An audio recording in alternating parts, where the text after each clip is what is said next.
Holiday guilt. We all have so much to do around the holidays, and it can be hard to prioritize. But I have a secret weapon that you might like too, so I'll fill you in. My secret weapon is guilt. I no longer try to free myself from guilt.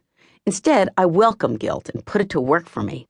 I've built myself a guiltometer with a 1 to 10 scale, which I consult whenever a task presents itself. If it's a task I'd feel too guilty to ignore, the needle on the guiltometer goes to 10 and I do it right away. For example, work scores a 10 on the guiltometer, so I work a lot. This is good for my mortgage payments, if not my social life, but whatever. Life is too short to live with guilt. I say, do what your guilt tells you, right now. On my guiltometer, all housework scores between 1 and 3, except for ironing or cleaning my closet, which are both 0. Recycling is a 10, but rinsing the bottles first is a 2. Working out is supposed to be a 9, but it's secretly a 5.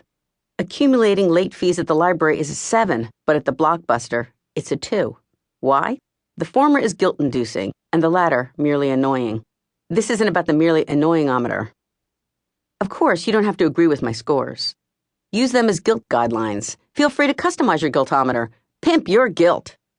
My guiltometer malfunctions during the holidays because there are too many tasks for its sensitive needle.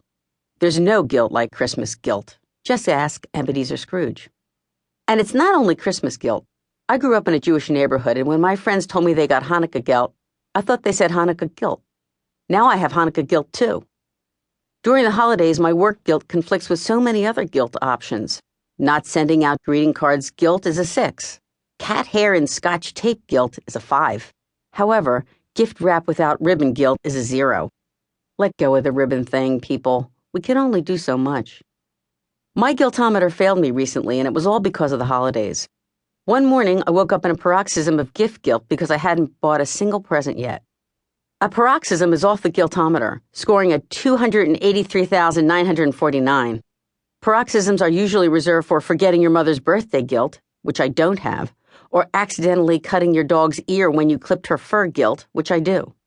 Anyway, when I woke up in the paroxysm, I knew I had to get to the mall immediately. I hurried to the bathroom where I noticed that the toilet flushed too slowly. I needed to get it checked, but calling a plumber scored only a 1 on the guiltometer. I made a mental note to call him later, then clean my closet and iron something. I dressed, hurried downstairs, and got a drink of water. Oddly, the garbage disposal was backing up, so I took another guiltometer reading. A broken garbage disposal rated only another 1. I figured I'd call the disposal guy after I called the plumber after I cleaned my closet and ironed something. So I went to the mall, shopped all day, and bought so many presents that my gift guilt fell to 0. My credit card guilt upticked to 3, but that's comfortable for me.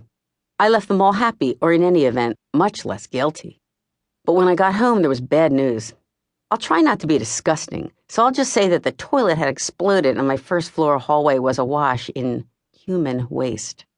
I called the plumber and told him what happened, and he asked, "Is it an emergency?"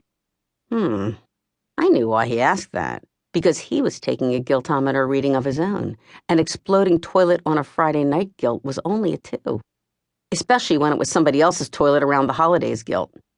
I bet I reached him at the mall. For a crazy minute, I was stricken with asking for help guilt. My guiltometer needle shot up to 8, and the wimp inside me said, "Lisa, you meanie, you're asking him to work on the weekend." Then I flipped it. I work on the weekend, so why shouldn't the plumber? Work equals 10. His guiltometer was clearly on the fritz.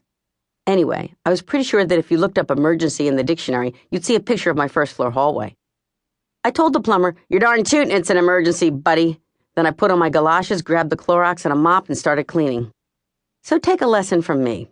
This holiday season, let your guilt be your guide, except when it comes to plumbing.